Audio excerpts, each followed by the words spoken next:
Hello, everyone, and happy Friday.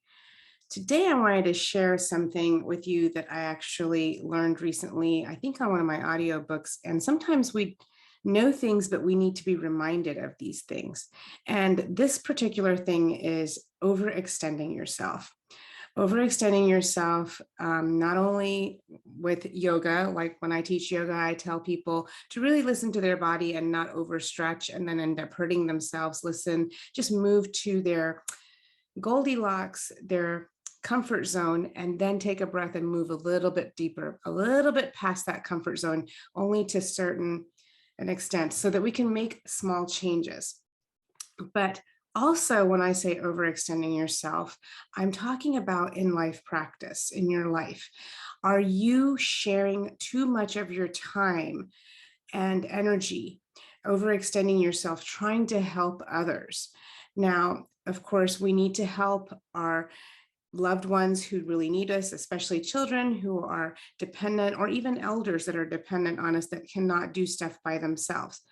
But I'm talking about that person in your committee that calls you Saturday night and says, "Hey, I need you to bake 48, cupcakes for me for tomorrow morning's event. Can you do that?" And then because you're such a nice person, you're like, "Yeah, sure." And then you're going out to the grocery store at 10 o'clock at night and then making all these cupcakes and having them ready and trying to be friendly.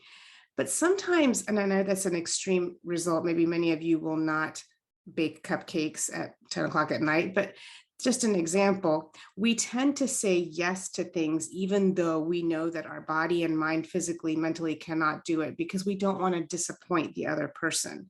However, it's not about disappointing the other person. It's actually, we're trying to be a people pleaser. So being people pleasing is not actually very good all the time.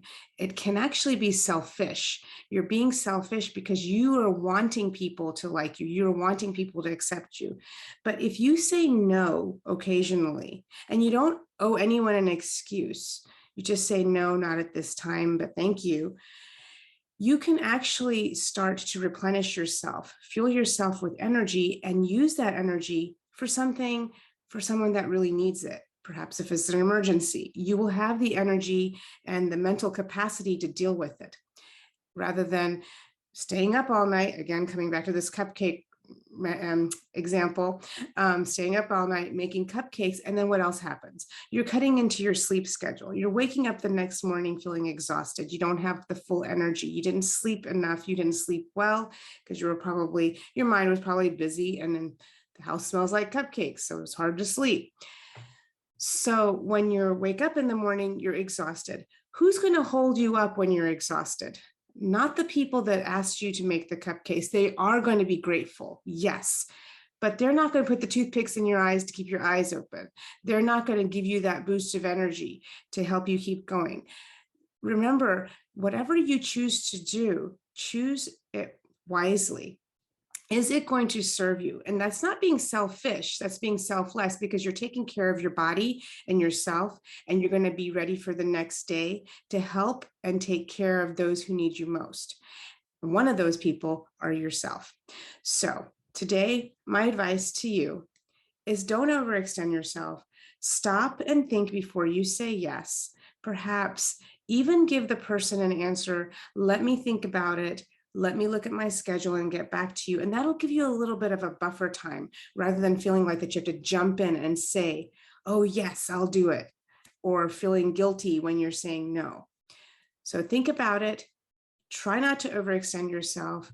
Perhaps try to say no to as many things as you can this week, or maybe this weekend. Just, of course, making sure it's not a life emergency or something. Try to say no and sit with it. And notice how it makes you feel. At first, it may feel odd, especially if you're a people pleaser and a giver. But at the end of the day, you're receiving and replenishing yourself with the energy that you need, so that you can take care of someone or help someone that really needs it, not doing something as unimportant as making like 48 cupcakes, if you will. I think people will survive if they don't get their cupcakes. Anyway, till next time, Have a happy Friday and a wonderful weekend. Take care for now.